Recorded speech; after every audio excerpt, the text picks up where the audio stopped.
Assalamualaikum warahmatullahi wabarakatuh. Hello everyone, back again with me, Miss Yola Safitri. In this occasion, we will learn about nominal sentence. But first, I have a question for you guys. What is that? Have you read the handbook? Apakah kalian sudah membaca handbooknya? Chapter Nominal Sentences. Sudah? Belum? Wah, kalau sudah, alhamdulillah. Berarti kalian punya bekal lebih untuk mengikuti video pembelajaran kali ini. Jadi sudah ada gambaran ya mengenai nominal sentences itu apa melalui baca handbooknya. Yang belum, don't worry, tidak apa-apa. Insya Allah melalui video pembelajaran ini kalian bisa mendapatkan pemahaman gitu ya mengenai nominal sentences juga. Namun akan lebih baik nanti akan dilanjutkan dengan membaca handbooknya ya dan juga ya mengikuti games-games atau quiz yang ada di QR code di handbook tinggal kalian scan aja ya. Baiklah kalau gitu kita mulai pembahasan nominal sentence. What are nominal sentences? Apa sih kalimat nominal itu? Ya, hayo yang sudah baca handbooking, apa? Nominal sentences. Ya, pinter. Kalimat nominal itu tidak menggunakan kata kerja aksi untuk predikatnya, melainkan menggunakan to be sebagai penghubung antara subjek dan juga komplemennya. Komplemennya apa, Miss? Nanti kita bahas ya. Baiklah, kalau di pembahasan sebelumnya mengenai verbal sentences, itu kita memakai action verb atau kata kerja aksi ya pada predikatnya. Seperti eat, go, write, make. Namun untuk nominal sentences mereka tidak dipakai atau tidak ada gitu ya di kalimat ya. Yang digunakan sebagai predikat di kalimat nominal itu adalah to be. Ya. Dan seperti pada pembahasan verbal sentences kita membahas beberapa tenses juga ya dan untuk tenses present tense itu to be-nya ada is, am dan juga are. Kalau untuk yang past tense ada was sama were. Oke. Nah, to be ini seringkali juga disebut auxiliary verbs ya. Meskipun namanya verb tapi dia bukan kata kerja, hanya kata kerja bantu kalau diartikan auxiliary itu ya. To be itu adalah kata kerja bantu dan namun bukan kata kerja tindakan atau action verb seperti yang di samping ini, yang eat, go, write, make seperti itu ya. Dan juga to be itu tidak bisa diartikan serta-merta gitu ya karena is, am, are, was, were itu bisa banyak artinya. Kadang dia artinya is adalah gitu ya, kadang sedang melakukan sesuatu, itu untuk present continuous tense yang sudah dibahas. Kalau di kalimat nominal, to be itu biasanya diartikan adalah. Nanti kita langsung lihat contoh kalimatnya ya, supaya lebih jelas lagi gitu.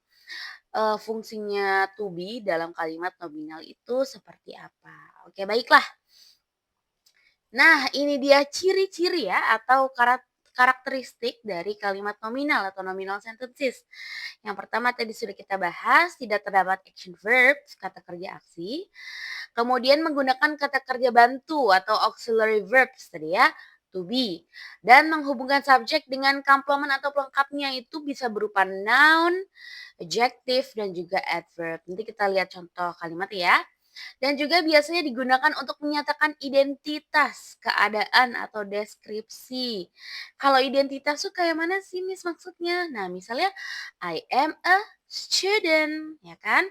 Identitasnya sebagai seorang siswa atau yang paling simpel, my name is Yola. Itu kan identitas ya. My name is Yola itu adalah kalimat nominal. Nah, keadaan gimana? I am hungry. Saya lapar. Itu sebuah keadaan atau kondisi. Itu kalimat nominal juga. Kalau deskripsi, Apa misalnya? Misalnya she is very kind. Dia sangat baik hati. Kita mendeskripsikan sifat seseorang itu sangat baik. Oke, seperti itu ya contohnya. Sekarang kita bahas mengenai to be secara lebih detail lagi ya. Tadi kita sudah punya 2 jenis to be yaitu present tense, to be-nya present tense sama to be-nya past tense. Oke. To be present tense itu ada is, ada am, ada are. Nah, untuk apa aja sih mereka ini penggunaannya bagaimana, Miss? Kalau to be is dipakai untuk subjek she, he, dan juga it. Kemudian to be am dipakai untuk subjek I dan hanya I ya, jadi cuma satu gitu ya, cuma I yang pakai am. Kemudian are itu ada they, we, sama you. Oke, kemudian to be-nya past tense ada apa aja, Miss?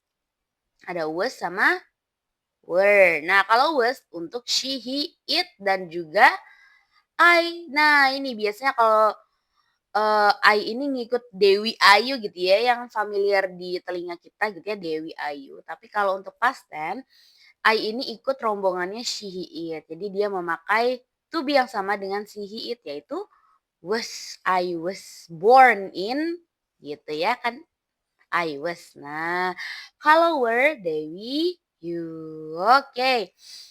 Nah, selanjutnya tadi kan kalau she, it, Dewi, you, I, itu kan pronoun untuk kata ganti orang ya biasanya walaupun it itu untuk benda dan hewan. Nah, kalau untuk semakin jelas gitu ya, benda tunggal dan benda jamak. Kalau benda tunggal itu kita memakai is untuk present tense dan juga was untuk past tense. Kemudian benda jamak atau lebih dari satu ya, itu kita memakai are atau were. Nah, misalnya gimana contohnya? A mango is, mangoes are. Nah, a mango ini kan satu ya. Mangganya satu jumlahnya. Nah, jadi dia pakai is.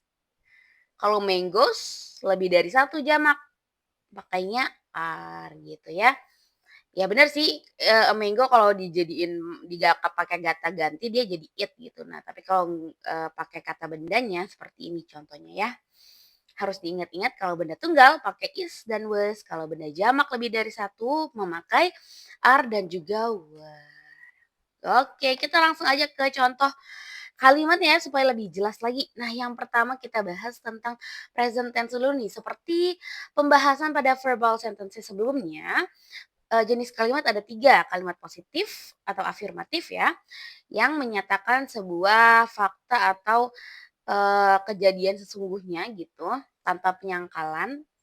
Dan kedua ada kalimat negatif, yaitu berupa penyangkalan, penolakan gitu ya, dengan ciri menggunakan kata tidak. Nah, dan yang terakhir adalah kalimat tanya atau interrogative sentences, yaitu kalimat yang berfungsi untuk menggali informasi gitu ya, dan juga cirinya menggunakan kalimat tanya atau question mark. Oke, yang pertama, kalimat positif kita lihat ya. Langsung ke contohnya nih. Kita analisis katanya. She is a student. Di sini ya, ada to be-nya is karena subjeknya she.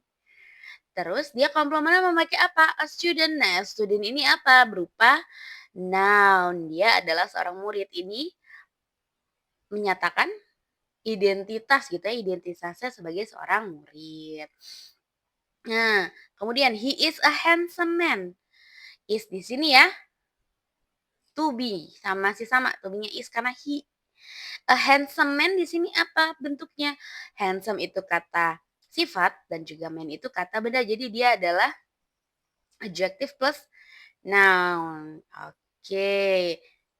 Ini apa? Menyatakan deskripsi ya. Dia adalah laki-laki yang tampan. Kemudian it is cute, itu imut. Nah, masih is karena it di sini hanya adjektif saja. Jadi kalian bisa pakai noun belakangnya, adjective plus noun dan juga adjective. So, si, he, it plus to be-nya is plus komplementnya apa? Itu membentuk kalimat nominal positif. Oke, kemudian yang selanjutnya, to be am, I am hungry. Ini seperti Miss contohkan tadi ya. menyatakan sebuah kondisi atau keadaan, saya lapar. Nah, di sini I, to be-nya am, dan juga pelengkapnya di sini adalah adjektif. Saya lapar, kata sifat gitu. Next. They are beautiful. Nah, di sini are to be-nya karena subjeknya they. Oke, mereka cantik. Beautiful, adjective. We are happy, kita bahagia. Are karena subjeknya we. Lengkapnya kata sifat happy ya. Nah, kemudian you are an artist, kamu adalah seorang seniman. Masih sama are karena subjeknya you dan lengkapnya adalah noun. An artist ini menyatakan identitas seseorang ya, menyatakan bahwa dia gitu ya, kamu adalah seorang seniman. Di sini kita bisa lihat they, we, you ditambah to be-nya are sama pelengkapnya apa nih? Dia bisa adjektif, bisa juga noun. Subject, to be, is, am, are, plus complement noun, adjective, atau adverb. Oke, next. Kita ke kalimat negatif sekarang ya. Ciri khasnya adalah not nih. Not, not, not. Tidak. Ada katanya tidak atau bukan ya gitu kalau kita artikan. Nah, langsung ke contoh kalimat ya. She is not a student. Nah, ini sama ya, cuma bedanya di sini ada not. She is not a student. He is not a handsome man. It is not cute. Nah, di sini kita bisa lihat polanya.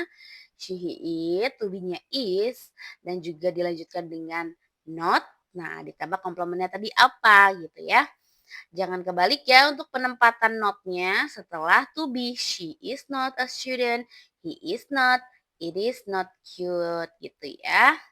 Kemudian is not itu bisa disingkat biasanya ya isn't.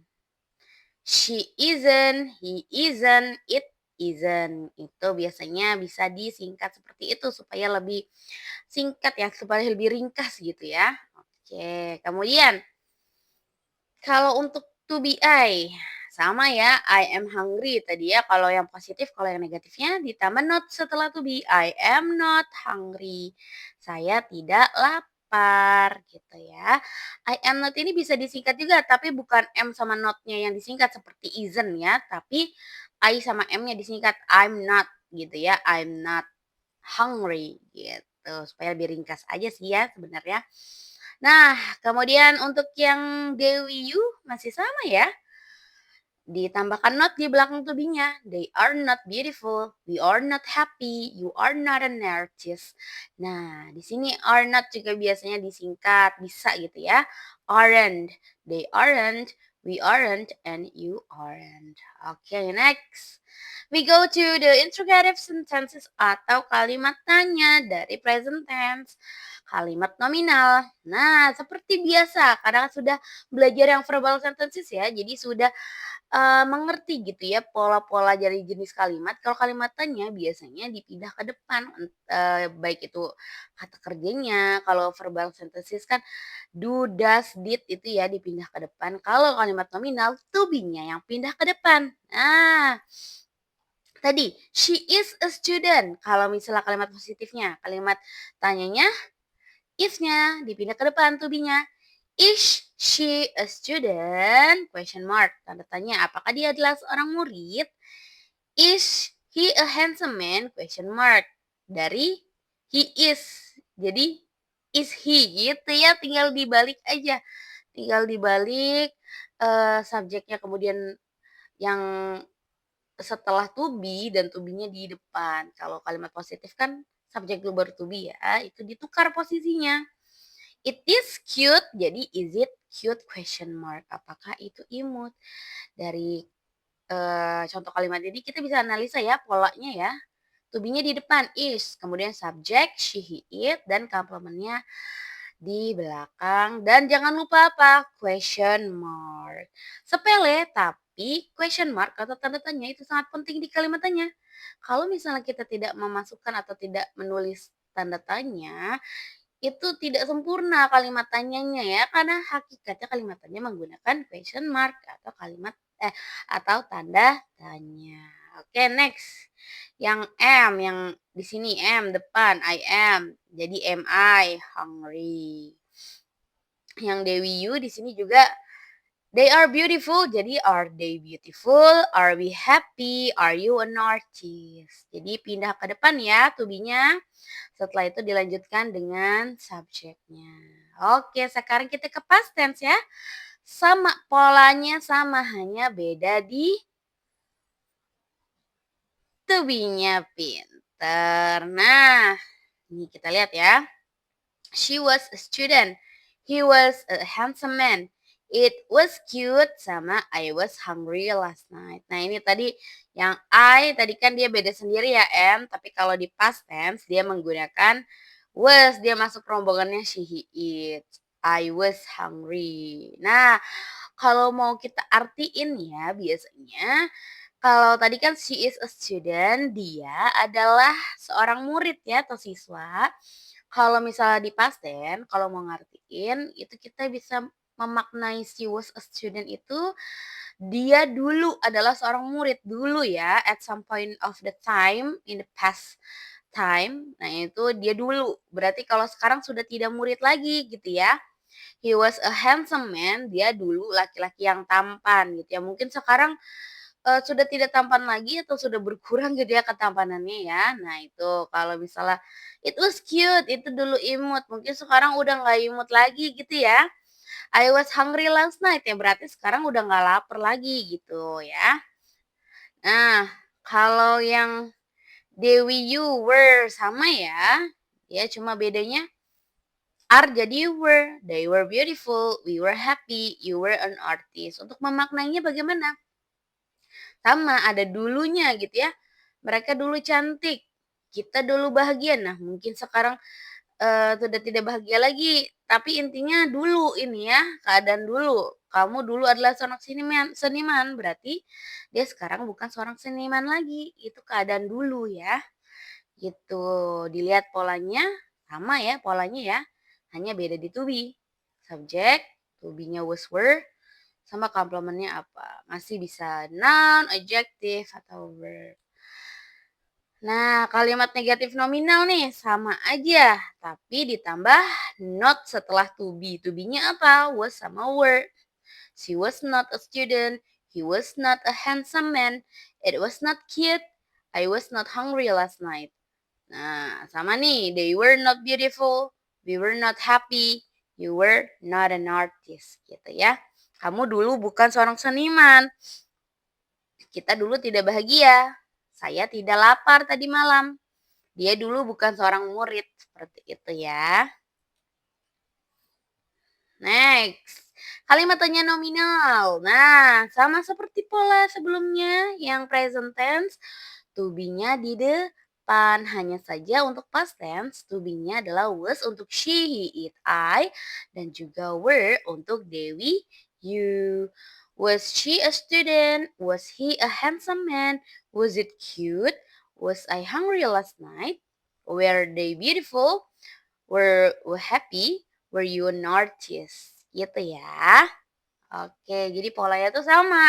Hanya beda di to be-nya adalah was dan juga were. Brennan, quiz time. Nah, setelah menyimak penjelasan dari video pembelajaran kali ini dan juga sudah membaca handbooknya, penjelasan di handbook itu sangat lengkap dan detail loh. Insya Allah kalian akan paham gitu ya jika mempelajarinya dengan baik. Nah, sekarang kalian coba untuk menganalisa kalimat yang ada di sini. Ada 3 kalimat ya, there are 3 sentences ya. Apa yang harus kalian lakukan? Kalian analisa kalimat tersebut, kemudian kalian tentukan, is the sentence already correct or still incorrect? Apakah kalimatnya sudah benar atau belum benar? Jika ini ya belum benar dan juga sudah benar gitu ya. Incorrect or correct. Nah, kalau misalnya belum benar, masih incorrect, masih wrong ya, masih salah gitu ya. Mana yang salahnya di bagian mana? Kemudian bagaimana membuat kalimat itu menjadi correct sentence? Bagaimana membuat kalimat yang salah menjadi kalimat yang benar seperti itu. The first sentence is the information are important for the meeting. Nah, ini bagaimana kesesuaian subjek dan juga predikatnya ya, dan predikatnya berupa to be di kalimat nominal apakah sudah cocok, antara subjek dan juga to be-nya seperti itu. Apa yang harus diganti nih atau, "Ah, ini mah sudah betul, Miss." Nah, gitu ya. Number two, there are she is a very good singer. Nah, ini apakah kalimatnya sudah benar atau belum? Kalau belum, mana bagian yang salah dan bagaimana membenarkannya atau membuatnya benar ya. Yang terakhir, the weather were cold last night. Oke, silahkan dianalisa dan taruh jawaban kalian pada kolom komentar di bawah video ini. Don't forget to put the answers on the comment section below this video. Gitu ya.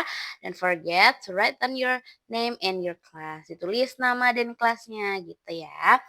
Dan if you still have any question, misalnya kalian masih punya pertanyaan, masih ada yang mengganjal, bingung, padahal sudah baca handbooknya, sudah nonton video pembelajaran ini, namun tuh masih ada yang bingung gitu, Miss kok yang ini gak dijelasin sih Miss, atau Miss yang ini bedanya apa sama ini gitu ya. Kalian bisa tanyakan dan ketik gitu ya pertanyaan kalian di comment section below this video. Di bawah video ini kalian tanyakan kepada Miss. Nanti Miss akan secara rutin, I will check it regularly, jawaban analisis kalimat kalian, jawaban kuis kalian dan juga pertanyaan dari kalian. Nanti akan Miss balas chat atau komen kalian di comment section. Oke, baiklah. That's all about nominal sentences. Thank you very much for your attention. Semoga video ini bermanfaat untuk membuat kalian semakin paham mengenai nominal sentences ya. Jangan lelah untuk belajar, harus terus belajar, apalagi belajar bahasa Inggris. Karena bahasa itu harus dipraktekkan, harus dipahami kemudian dipraktekkan. Jadi jangan lupa untuk selalu belajar ya. Wassalamualaikum warahmatullahi wabarakatuh.